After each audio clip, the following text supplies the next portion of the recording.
I thought Squid Game season one was like this phenomenon that seeped right into culture because it took children's games and made us all wonder what would we do when we were in those situations. And it was engaging with a lot of great performances, human drama that was very believable. And other than like the police backstory with the cop looking, all of that stuff that kind of bogged it down a little bit. And we did find out that all of that was added because Netflix asked for an additional episode. So they were fluffing it out on purpose, and you could tell. So when we heard about a season two, and then we find out season two is going to be split in half, I kind of had some apprehensions. So I watched it, just hadn't gotten around to a video, but thought, yeah, let me think about that because I know there's another season coming. Let's talk about what you guys think. I think with season two, they did a great job because they made me feel like I could still be connected to what had happened in season one.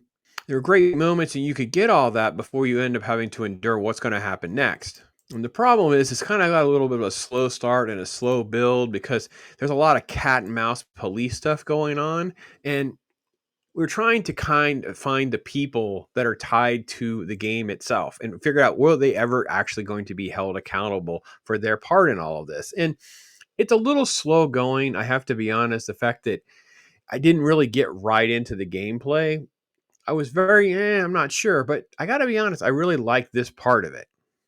In fact, this scene, this exchange, this sort of like calling of the bluff, if you will, like, will you continue to play basically Russian roulette with me?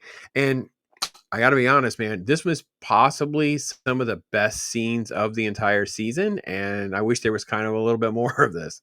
And I thought it was pretty good that they kind of come together. They're all thrust back into it. They're going to be sucked in. And you have that moment where he's like, I played these games before. I came back with a reason and a purpose. And I thought, well, this is going to be interesting because, like, how are they going to rally around? Now, they did use his advice and they helped him sort of survive that first game, the red light, green light game. But quickly you find out this isn't going to be what you think because not all the games are the same. And even games that are similar, they're out of order. So his skill set and his value to the group is lessened immediately. So we have our new little alliance, and I will say the fact that the audience knows more than the people there was pretty good because you've got this character that is tied to the organization of the game. Character number one, very similar to character number one in season one, but everyone seems to be oblivious to that. I do think that it worked really, really good. It is really kind of hard to believe, though, sometimes the way they ended season one, where he walks off with his money and his pink hair, and you're like, "What is happening to the end?" Because the end of the season one was what really ruined it for me. You had all that police stuff happening, just drug on, drug on, drug on, and then you had this weird, long-winded ending, and then we're gonna like get thrust back into it, where he's obsessed with getting back into the game or at least exposing everyone, but it still feels a little far-fetched from where we came. And they get you all the same ways they did in season one with all of these games where you feel like, man, what would I do? What would you do? How would things navigate? This is exactly what we all loved about some other shows that were successful, like Lost or Walking Dead. Like, how would you survive? How would you react? This is actually the best part of the concept of the show. But again, the show can't get out of its own way, right? We have to continue to have this backstory. The cop, he's on the run. He's trying to find out what's going on. He's hiring people, hiring this. This is what's going on. There's going to be betrayal. I just don't care anymore. Oh, gosh. If we could just get past some of this or at least figure out how to make it move faster and get it intertwined into something that I do care about, that would have worked better.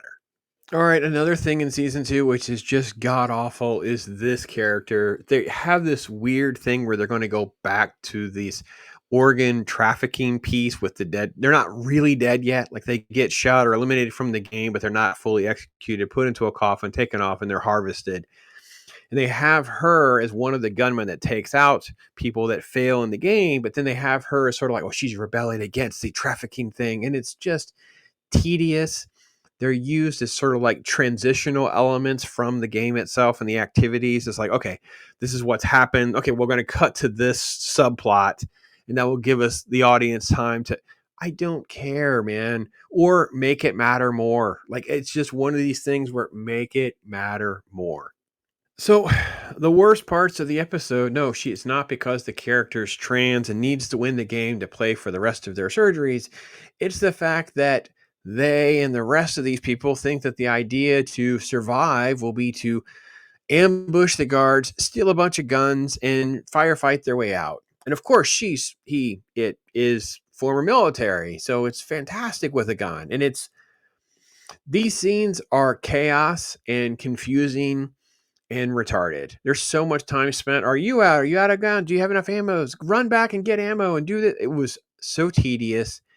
So I think this season just really needed to be about half the season, or they shouldn't have just waited until they completed the other half and then figure out how to make all of this sort of smooth and work together. But this is why season 2 didn't trend. No one was talking about it like they were season 1. Hey, don't get me wrong, like this season's still full of some great human moments and drama, and I actually still love all of that. I'm not going to tell you that it's not a decent show, not worth your time watching if you like season 1. I think season 2 is like the worst thing in the world. However, it doesn't hold a candle to season 1. And I have to admit, I'm on the hook a little bit. I want to see how it wraps up. I'm hopeful that there's not going to be a continuation. They already didn't do what I thought they should do. I actually thought they should go out and actually start a season 2 somewhere else in the world. They do these games in multiple areas, and that's why they can't be found. Like, sure, they know that after so long, this area could cool down and they could do a game again in that area. But for the most part, police and survivors could pray them and turn against them to get police and whatever. No, all right, well, they're going to do a game somewhere else in Thailand or Korea or something. They're completely different from where they were, hence the reason that no one's got onto them. And then, I mean, gosh, could you imagine how cool it would be if they actually pulled this off with one that was in America and make everyone down that conspiracy theory rabbit hole? Oh, it would be so good. So all in all, where am I at on things? I enjoyed season 2 for what it was, but compared to the first one, which I would probably give a very strong 7, I actually enjoyed rewatching season 1. So I got to stick pretty strong with that 7 to 8 sort of feeling because rewatchability was there. But with season 2, I mean, it fell off into Midland category really, really fast, bogged down, slow start, so many issues with it. So it's more like a 5 for me, and I don't feel like the rewatchability is going to be there because at the end I'm going to like, "Ah, I know this guy's a traitor, I know this guy's doing this," and I just feel like I don't have any of that cohesiveness and mystery that's going to like hold up and well it would make you want to continue. So that's kind of where I landed on this, and that's why I think this just kind of, I don't want to say it's a bomb, but if you compare to where it was, it bombed. So I don't know. What do you guys think? Am I exaggerating? Did you even watch Squid Game? Did you know there was even a season 2? Because some people didn't even know. I was talking to someone at work and they're like, oh, there's a second season? Yeah, I don't know where they were, but yeah, there's that too. So anyway, love your thoughts on it. I am Pops.